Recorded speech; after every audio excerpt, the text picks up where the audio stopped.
My name is Naomi Harlow, and I'm 36 years old. If you'd asked me 2 months ago how my life was going, I would have said something like, "We're just in a rough patch." That's what I called it to my coworkers over coffee, to my mom on Sunday calls, even to myself when I couldn't sleep. A rough patch, something you ride out with patience, adult conversations, and maybe a weekend away with mood lighting and cheap hotel wine. I didn't realize that what I was calling a rough patch was actually the part where the road had already disappeared, and I was still pressing the gas, pretending we weren't in free fall. I'd been with my boyfriend Grant for 4 years. We met at a friend's wedding, the classic open bar and bad DJ situation. He was the charming guy at the table who somehow made a long speech about pharmaceutical sales sound like a TED Talk about changing lives. He sold medication, made a good commission, liked the way his job title landed in conversations. It's about impact, he'd tell people, but I'd seen the way his eyes lit up more at the bonus checks than at the patient outcomes. I was a senior software engineer at a mid-sized tech company. Good salary, good benefits, stable team. Nothing glamorous. No one was making a prestige drama about my day-to-day debugging. Still, I liked my work. I was respected. I had a say in architecture decisions. I wasn't some rock star founder, but I slept fine at night. 18 months after we started dating, we moved in together. A 2-bedroom apartment with thin walls and a view of a parking lot. We joked about it being our starter life. The slow unraveling started in January. At first, the criticism came in little comments. "Naomi, you could be making so much more if you pushed yourself." Or, "Do you ever think about where you want to be in 5 years, really?" Then it was my schedule. You leave at 5 like it's a punch clock job. No late nights, no extra effort. Every conversation started to feel like I was in a one-person performance review where the manager had already decided I was underperforming. I tried to explain it. "I'm not coasting, Grant. I'm actually happy. The role is stable. I'm being considered for a promotion, and I'm interviewing around to see what's out there." He'd nod, but his expression said he didn't believe a word of it. Or worse, that it didn't count unless it looked big enough on paper. By February, the tension followed us everywhere. In the kitchen as we meal prepped, in the car on the way to brunch, in bed when we turned out the lights and lay in separate little islands of silence. Then came Valentine's Day. I booked a nice restaurant weeks in advance. White tablecloths, soft lighting, the kind of place where the menu doesn't have prices, just vibes. I wore a red dress that he'd once said he loved. For the first 20 minutes, things were almost normal. We ordered champagne. We laughed about our friend's upcoming baby shower. I started to think, maybe this is our reset. Then he picked up his phone, checked something on Instagram, and smiled. "What?" I asked. "Oh, nothing. Just saw that my coworker closed on a house." He set his phone down. "He's only 32, already has property. Smart move, you know, building equity." I smiled politely. "Good for him." Grant leaned forward. "We should be thinking about that too, Naomi. We're not kids." "We've talked about this," I said, keeping my voice even. "I'm waiting to see how things go with my job situation before we make a huge financial commitment." He set his fork down a little too loudly. "That's the problem. You're always waiting, always being cautious. Meanwhile, everyone around us is moving forward." The words stung more than I wanted to admit. "I'm not being cautious for no reason," I said. "I'm being strategic. I am being considered for a promotion. I'm interviewing. I'm just not broadcasting every step." He gave a short, humorless laugh. "Naomi, everyone says they're being strategic when they're scared to take a risk." The rest of the meal happened in a kind of muffled slow motion. We ate in near silence. I watched the bill arrive, an amount I'd saved specifically for this night, and felt a dull ache in my chest that had nothing to do with money. On the drive home, the only sounds were the turn signal and the low hum of the engine. I told myself it was just a bad date, that couples had those, that we'd talk it out. Instead, we went to bed on opposite sides and let the resentment harden. The real break in the road came on March 1st. The layoff wasn't a surprise. The company had been telegraphing it for months. Budget freezes, vague town halls, a revolving door of upper management. When my manager scheduled a quick chat on a Friday afternoon, I knew what it was before I sat down. They cut 20% of staff. My name was on the list. There was a script about appreciating my contributions, a severance package, an offer to connect me with recruiters. I'd already been interviewing quietly for 3 months, including a final round scheduled the following week with a major tech company that would triple my current salary. As I left the building with my cardboard box of half-dead desk plants and worn notebooks, I didn't feel panic so much as a weird, hollow calm. Okay, I thought. This is the moment you've been preparing for. Grant was working from home that day. When I walked into the apartment around 3, he was in the bedroom on a video call. I sat on the couch, clutching the envelope with my severance paperwork, and waited. At 3:45, he emerged, loosening his tie. Hey, you're home early. I took a breath. I got laid off. His face went through a slideshow of expressions. Shock, concern, and then something else, something colder. What happened? Company-wide cuts, I said. They let go of 20%. I've seen it coming for a while. That's why I've been interviewing. He crossed his arms. Interviewing? Yes. I have a final round next week with a big tech company. The pay is significantly higher than what I made here. I've been positioning for this for months. He stared at me like I'd just confessed to a crime. When were you going to tell me you were interviewing? I'm telling you now. I've mentioned I was being strategic about my job. Yeah, you said that, he replied. You didn't say you were actively looking to leave. I literally told you on Valentine's Day that I was waiting to see how the job situation played out. This is what I meant. He shook his head, jaw tight. You should have been honest with me. We're supposed to be building a future together, Naomi. I can't build a future with someone who has no ambition and just shrugs when she gets laid off. The words landed like a slap. I'm not shrugging, I said quietly. I'm prepared. There's a difference. He didn't answer. He just walked back into the bedroom and closed the door. That night, he made his own dinner and ate in there. I ate cold leftovers over the sink, staring at the spot on the floor where his shoes usually sat. I stayed up late, laptop open, reviewing technical questions and architecture diagrams for the upcoming interview. Every time my stomach tightened in fear, I thought of his voice saying, "No ambition," and felt the fear turn into something sharper. The next morning, I woke up to the sound of drawers opening. I found him in the bedroom, dressed, tossing clothes into a duffel bag. What are you doing? I asked. I'm staying at Trevor's for a few days, he said without looking at me. Why? He paused, then met my eyes. Because I need space to think about whether I can build a future with someone who just got laid off and acts like it's no big deal. I told you I've been interviewing. I have a serious opportunity lined up. Talk is cheap, Naomi, he cut in. Everyone says they're going to do something. Actually doing it is different. He zipped the bag. So that's it? I asked. You're leaving because my life didn't go according to your timeline? I'm leaving, he said, because I want a partner who's hungry, who's going places. Right now, that's not you. He walked past me, duffel over his shoulder. The front door closed with a soft click that sounded to me like a verdict. For a long time, I just stood there, staring at the empty space he'd walked through, the silence ringing in my ears. Then I went back to the kitchen table, opened my laptop, pulled up the interview prep document I'd been building for weeks, and whispered to myself, okay, let's see how no ambition does in a final round. And this time, I wasn't doing it for him. I was doing it for the version of me he had never bothered to see. The morning after Grant walked out, the apartment felt too quiet, like the walls were waiting for me to admit something to them. But I didn't have time for heartbreak or self-analysis. I had 4 days until the biggest interview of my career. So I made a plan. Not the kind of plan you brag about on social media, the quiet, unglamorous kind. Timed study blocks, review sessions, mock system design questions. I rewrote architecture diagrams on printer paper until my fingers cramped. I recorded myself explaining distributed systems and replayed the audio while I cooked. I practiced telling the story of every major project I'd ever led, mistakes included, until I could narrate them in my sleep. The apartment became a war room, and I became a woman defending her future. Grant didn't text, didn't call, didn't check in. I told myself it didn't matter. Some hours, I even believed it. By March 5th, I felt as ready as a human being could be. I wore a navy blazer, tied my hair back, and stared at myself in the mirror for a long beat before whispering, "You've earned this." The office building for the tech company towered over the city like it had something to prove. Security badges, glass elevators, polished floors. The place looked like ambition had been poured into the walls and crystallized. The moment I met the VP of engineering, I knew I was in the right room. He shook my hand warmly. "Naomi, I've heard excellent things." "I hope to live up to them," I said, though inside I felt the familiar tight coil of pressure. Except as we started talking, something shifted. He wasn't interrogating me. He was listening. Actually listening. We went deep into the technical challenges they were facing. He wanted to understand how I made decisions, not whether I'd memorized the right answers.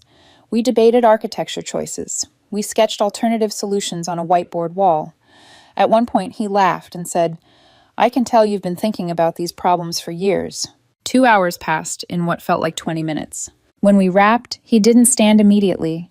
He tilted his head, studying me with the kind of thoughtful curiosity that felt nothing like the cold evaluation I'd learned to brace for. "Naomi," he said, "this role requires leadership, clear vision, the ability to make hard calls. You have all of that. I'll have HR send an official offer by the end of the week, but..." He extended his hand again, smiling. "Welcome aboard." My breath caught. "Thank you," I managed, shaking his hand. "Really, thank you." As I walked out of the building, sunlight reflecting off the windows nearly blinded me, or maybe that was the feeling swelling in my chest. A mix of relief, pride, and something like vindication, but without the bitterness. I didn't need Grant to know about this moment. This one belonged entirely to me. The official offer arrived on March 8th, an email with numbers that felt unreal. Salary, triple my old one. Equity, generous. Start date, April 1st. I signed it before finishing the email. The apartment was quiet. No cheers. No, "I'm so proud of you." No arms wrapping around me. Just the clicking of keys and the hum of the refrigerator. Still, I smiled. The next day, March 9th, I was working on a personal project when the front door opened. Grant walked in. He didn't look angry. He looked calm, almost rehearsed. "We need to talk," he said. I closed my laptop slowly. "Okay." He sat across from me, posture straight, hands clasped like he was about to deliver feedback in a meeting. "I've been doing a lot of thinking," he said, "about us, about the future, about what I need." That phrasing, "what I need," was something I'd heard too often. "And?" I asked. "And I don't think this is working anymore," he said, exhaling. "I need someone who's on the same trajectory, someone who's hungry, ambitious, not content with just coasting. I don't think we're aligned." I stared at him, stunned, not by the breakup, but by the sense of déjà vu. He wasn't ending things because he knew the truth. He was ending them because he believed something about me, something false, and he preferred the story in his head. "I see," I said softly. He shifted, clearly expecting a reaction. Tears, pleading, shock, something. But all I felt was a strange, gentle separation from the moment, like watching a movie I already knew the ending to. "That's it?" he said, frowning. "You're not going to fight for this?" "You just told me you can't build a future with me," I replied. "What would I be fighting for?" He blinked, thrown off. "I thought you'd, I don't know, try to change my mind." "Why?" I asked. "Your mind seems made up." He held my gaze for a second, waiting for a crack in my composure. When none came, he looked away. The packing took 3 hours. We discussed who owned what. Our blender, my books, his TV. No tears, no grand speeches, not even anger. Just the sense that something had already died weeks before. When he carried the last box to his car, he paused. "I hope you figure things out," he said. A part of me wanted to laugh. Another part wanted to cry. Instead, I simply nodded. "Thanks," I said. "You too." He drove away. I stood on the sidewalk for a moment, watching the taillights disappear around the corner. Then I went back inside, refreshed my email, saw the signed job offer sitting in my sent folder, and let out a long, slow breath. Not relief, not pride, something quieter. Certainty. I wasn't going to prove him wrong. I wasn't going to prove anything to anyone. I was building a future, with or without the people who believed I had one. The 2 weeks after the breakup passed in a kind of deliberate quiet. No dramatic crying on the bathroom floor, no rage texting my friends. Just silence, work, and the kind of stillness that feels like a reset button you didn't know you needed. I reorganized the apartment, moved the couch, bought new plants, threw away the coffee mugs Grant always complained I had too many of. I worked on freelance projects. I cleaned out old email folders. I slept. And on April 1st, I started my new job. If my old office felt like a high school group project, this place felt like NASA. Glass walls, collaborative spaces, teams buzzing with ideas. A sense of momentum so strong it was almost a smell in the air, fresh, charged, like static before a storm. My new manager, a sharp but warm woman named Erin, greeted me with a firm handshake. "We're excited to have you, Naomi. Big things ahead." Big things. The words hit somewhere deep. She introduced me to everyone. Engineers, designers, product managers, even the CTO for a brief moment. During lunch, she walked me through the initiatives I'd be leading. Distributed infrastructure redesign, new cross-team architecture guidelines, a multi-quarter roadmap with my name stamped all over it. I felt like someone had finally opened a door I'd been knocking on for years. By the end of the week, the company posted its standard new hire announcement on LinkedIn. Please welcome Naomi Harlow, Principal Software Engineer. A polished company photo. A short bio about my experience. A line about the critical platform initiatives I'd be leading. I shared it with a simple caption. Excited to start this new chapter. Nothing poetic, just truth. I closed my laptop, made dinner, watched a show, went to bed. The next morning, my phone was buzzing so aggressively it fell off the nightstand. Notifications, connection requests, recruiter messages, old colleagues congratulating me. And then, a text from Grant. Saw your LinkedIn. Congrats on the new position. I stared at it for a full minute, motionless. The same man who told me I had no ambition. The same man who walked out because he thought I wasn't hungry enough. Now texting from the sidelines of his own assumptions. I didn't respond. 20 minutes later, another text appeared. That's a really impressive company. I didn't know you were interviewing with them. Still nothing. An hour later, maybe we grew apart too fast. Would be good to catch up sometime. That one made me laugh. Actually laugh. Grew apart too fast. As though he hadn't packed his bags while I stood in the doorway explaining my plans he didn't want to believe in. I typed out a reply slowly, choosing each word like it mattered. Because it did. We didn't grow apart, Grant. You left because you assumed I had no ambition, no future. I already had this job offer when you packed your things. I just didn't see the point in telling someone who'd already decided who I was. Good luck with everything. I reread it twice. It wasn't angry. It wasn't bitter. It was simply finished. I hit send. Then I blocked his number. Blocked him on LinkedIn. Blocked him on everything I could think of. Not out of spite, out of necessity. I wasn't going to let someone show up only when the outcome was shiny. Of course, life never ends conversations cleanly. Mutual friends started texting within days. First, hey, Grant reached out to me. He said he really regrets how things went. Maybe talk to him? Then another. He's been beating himself up. He didn't know you had a big opportunity lined up. I typed a simple reply. He didn't need to know about the job to treat me with basic respect. Please don't pass along any more messages.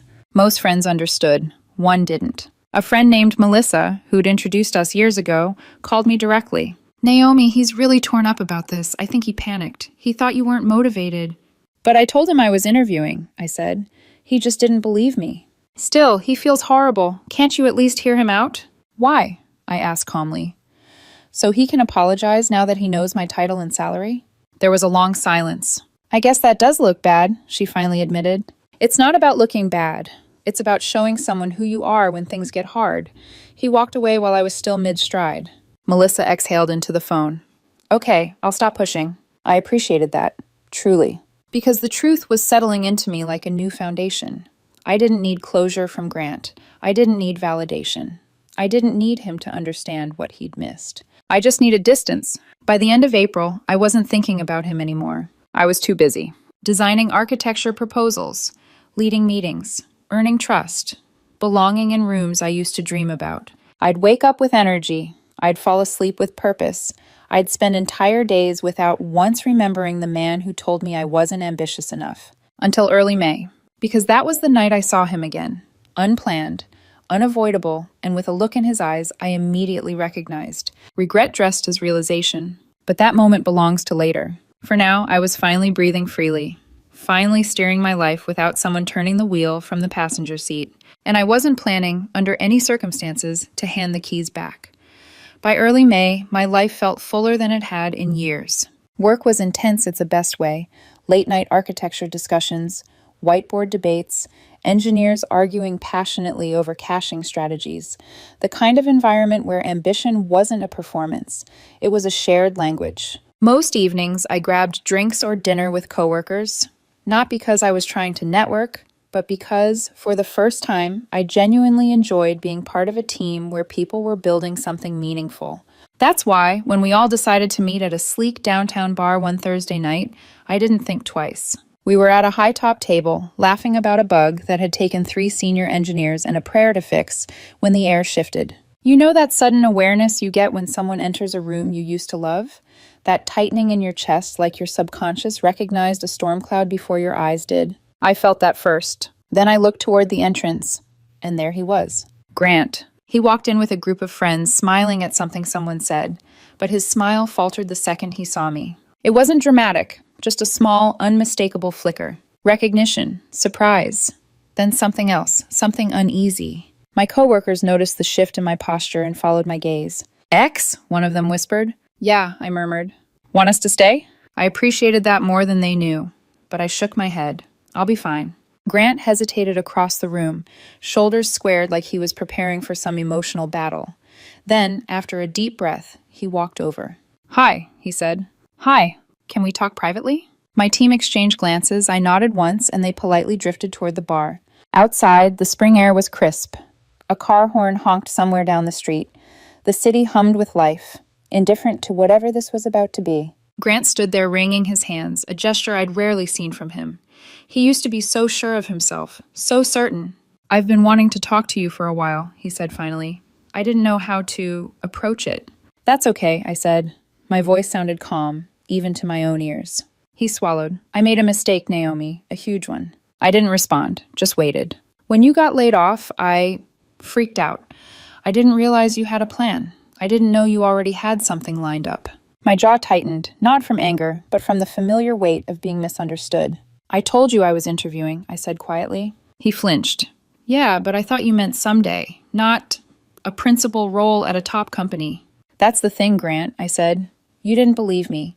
You decided your version of the truth was more accurate than mine." He looked away, ashamed. I know that now." A beat passed. "I should have trusted you," he said.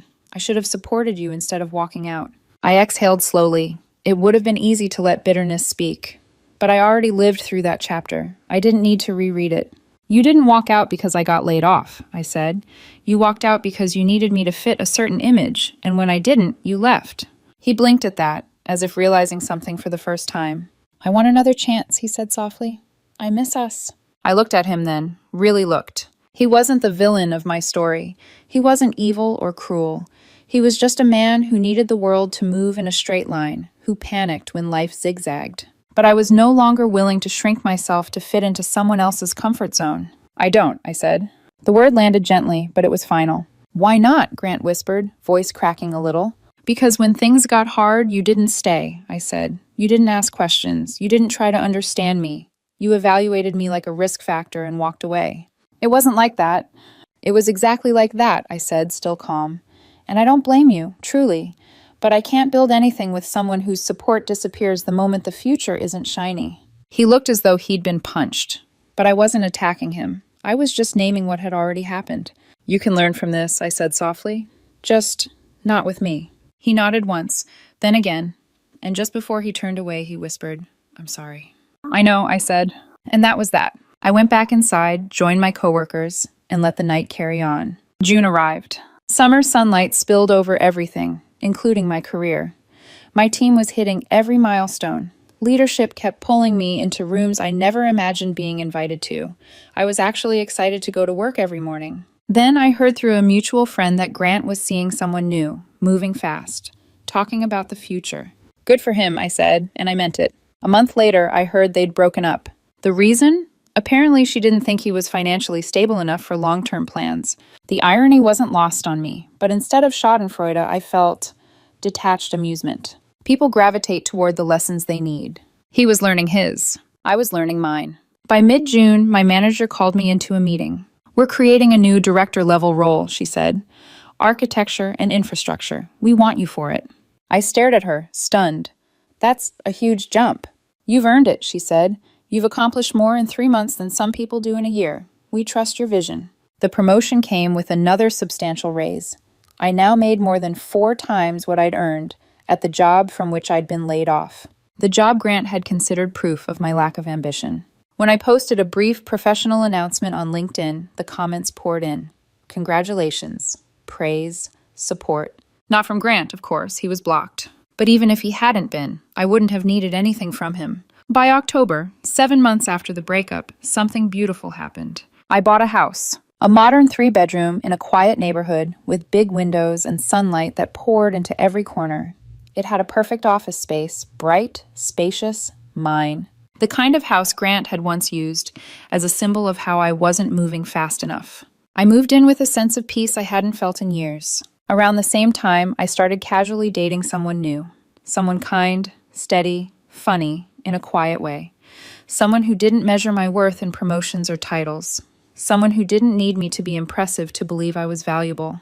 We were taking things slow. I liked that. One night, after unpacking the last moving box, I sat in my new office with the window cracked open. The autumn breeze carried in the smell of leaves and distant chimneys. The house was warm, safe, stable, and entirely mine. A thought drifted through my mind, uninvited but gentle. He wasn't wrong. We did grow apart. He just got the timeline wrong. He thought I had no ambition when I was at my most ambitious. He called me scared when I was making the most strategic moves of my life. He evaluated me by the storm I was walking through, not the woman I was becoming on the other side. But the truth was simple. I didn't need someone who stays when the outcome is impressive. I needed someone who stays when the outcome is uncertain. And now, I finally knew the difference. I closed my laptop, leaned back in my chair, and smiled to myself. A quiet, certain smile that didn't need to prove anything to anyone. Not anymore.